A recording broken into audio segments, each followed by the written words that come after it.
My name is Ava Mitchell, and the day my grandfather's will was read, I realized something terrifying. I hadn't lost my family that day. I'd lost them 8 years ago. I just didn't know the truth yet. Before we begin, if you believe family should protect you, not destroy you, make sure you like this video and comment your name and city below. I read every single one. The lawyer's office smelled like polished wood and old paper. Everything about that room felt too calm, too normal for something that was about to change my entire life. I sat quietly, hands folded in my lap, staring at the table, not because I cared about the will, but because my mind was somewhere else. 8 years earlier, the night I turned 18. "You're too difficult," my mother said coldly. "You're a burden," my father added. And just like that, I was standing outside with a suitcase and nowhere to go. I remember the sound of the door closing behind me. Not loud, not dramatic, just final. The next morning, my phone rang. It was my grandfather. He didn't ask what happened. He didn't ask why. He just said, "Come home." And for the next 8 years, he became everything my parents never were. He helped me finish school, gave me a job managing one of his small properties, taught me how to stand on my own, and every time I tried to thank him, he would smile and say, "Family takes care of family." 3 months ago, he passed away peacefully, and now I was sitting in that office expecting nothing, maybe a small amount, maybe something sentimental. But then the door opened. My parents walked in. 8 years. No calls, no visits, no apologies. And suddenly, they were smiling. "My sweet girl," my mother said, pulling me into a hug. "We missed you so much." Missed me? My father sat beside me like nothing had happened. "Don't worry," he said calmly. "We'll help you handle everything." Something about that sentence didn't feel right. The lawyer cleared his throat, opened the file. "My client," he began, "has left his entire estate," he looked directly at me, "to his granddaughter, Ava Mitchell." I blinked. "Total estimated value," he paused, $3,800,000. Silence. Then suddenly, my parents' expressions changed. Their smiles widened, their posture shifted, and for the first time, I understood. They didn't come for me, they came for the money. But then the lawyer turned the page. "There is one condition." Everything changed again. My father leaned forward, confident, relaxed. "That's standard," he said. The lawyer nodded. "The inheritance will belong entirely to Ava Mitchell." He paused. "But only if she manages it herself." My mother frowned. "What does that mean?" The lawyer read carefully. "She must live in the main estate for 2 years, make all financial decisions independently." Then he looked up. "No parent, guardian, or relative who previously abandoned her," the room went silent, "may have any authority, access, or control over the estate." My father's hand stopped moving, my mother's smile vanished, and the lawyer wasn't done.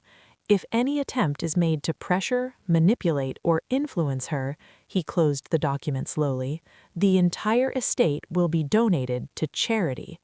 My heart started racing. My parents exchanged a quick look. Panic. Then my father laughed nervously. "That's just legal language," he said. "Of course we'll still help you." But the lawyer reached for something else. "A personal note," he said, "from your grandfather." He unfolded the paper and read, "I know exactly who will return when money is involved." My parents froze.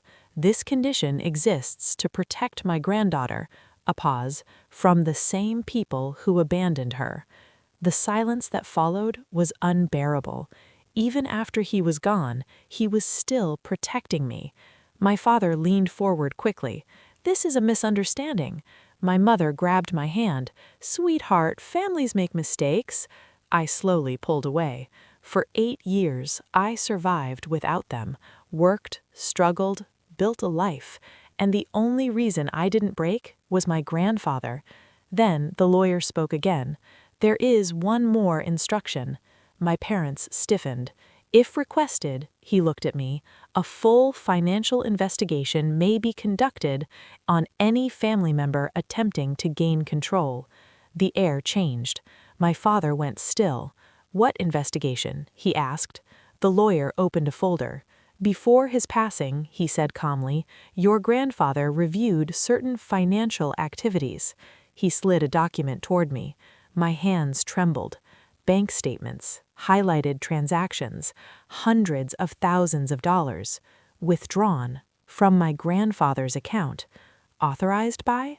My father. My heart dropped. What is this? I whispered. The lawyer's voice was steady. 8 years ago, my breath caught. A total of $600,000 was taken. The same week I was thrown out. Everything clicked. That night, my father accused me of stealing. He never asked, never checked. He just blamed me because he needed someone to blame. You took it, I said quietly. My father's face tightened. That's not what this is. It was a loan, my mother rushed. The lawyer shook his head. No record exists. Silence. Heavy. Final. For 8 years, I believed I failed them.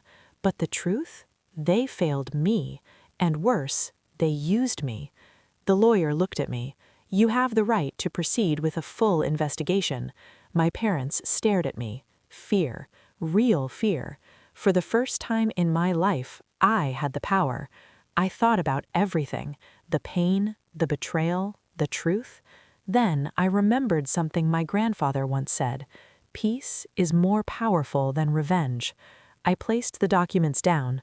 I don't want the investigation. My parents exhaled, relieved. Then I continued, but I don't want you in my life either. Their faces dropped instantly. This ends here, I said calmly. The estate stays with me, just like he wanted. They stood up slowly, and for the second time in my life, they walked out of my life. This time, for good. I stayed in that chair for a long moment, staring out the window. 8 years ago, I lost my family, but my grandfather spent those same 8 years making sure I would never lose my future. And finally, I understood something. Family isn't who shares your blood, it's who stands beside you when everyone else walks away.